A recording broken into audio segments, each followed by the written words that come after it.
ফের পশু পাচারের ঘটনা। এবার 19টি মহিষ সহ 3 পাচারকারীকে আটক করল এসএসবির জওয়ানরা। ধৃতরা হলো নজরুল ইসলাম, মোহাম্মদ মনোজম ও বিমান ঘোষ। মূলত আসামে পাচারের ছক কষেছিল পাচারকারীরা। গোপন সূত্রের খবরের ভিত্তিতে শিলিগুড়ির সাতভাইয়া টোল প্লাজা সংলগ্ন এলাকায় অভিযান চালায় জওয়ানরা। এই মুহূর্তে আমাদের সাথে ফোন লাইনে রয়েছেন আমাদের প্রতিনিধি সানি রায়।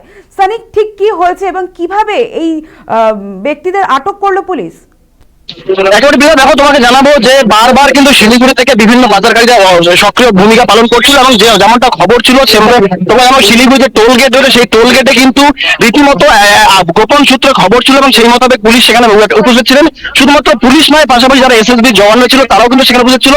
এবং তোমাকে জানাবো যে প্রায় মোট 23টি মহিষ কিন্তু আটক করেছে এখনো পর্যন্ত। তবে টোল গেট ক্রস করার সময় এসএসবি জওয়ানের যে গাড়ি সেখানে দাঁড় করে সেই গাড়িকে কিন্তু রীতিমতো দুমড়ে মুচড়ে ভেঙে দিয়ে তারা পালানোর চেষ্টা করে এবং সেখান থেকে প্রায় দীর্ঘ 3 কিলোমিটার তাদের পিছনে ধাওয়া করার পরেই কিন্তু সেই পাচারকারীদের আটক করা হয় এবং ইতিমধ্যেই 3 জনকে কিন্তু গ্রেফতার করা হয়েছে, যারা প্রত্যেকেই আসামের বাসিন্দা। যেমনটা জানা যাচ্ছে যে উত্তরবঙ্গের যে শিলিগুড়ি করিডোর অর্থাৎ উত্তর পূর্ব ভারতের প্রথম প্রবেশদ্বার, সেই প্রবেশদ্বার থেকে কিন্তু এই তারা কিন্তু আসামে এই 23টি মহিষকে পাচার করার ছক কষেছিল, যা পুরোপুরি ভাবে পুলিশ এবং এসএসবি জওয়ানরা ভেস্তে দিয়েছিল। এবং তোমাকে জানাবো এই 3 জনকে কিন্তু আজকে জলপাইগুড়ি জেলা আদালতে তোলা হবে। ধন্যবাদ সানি আমাদের সঙ্গে থাকার জন্য। আমরা যেমনটা জানতে পারছি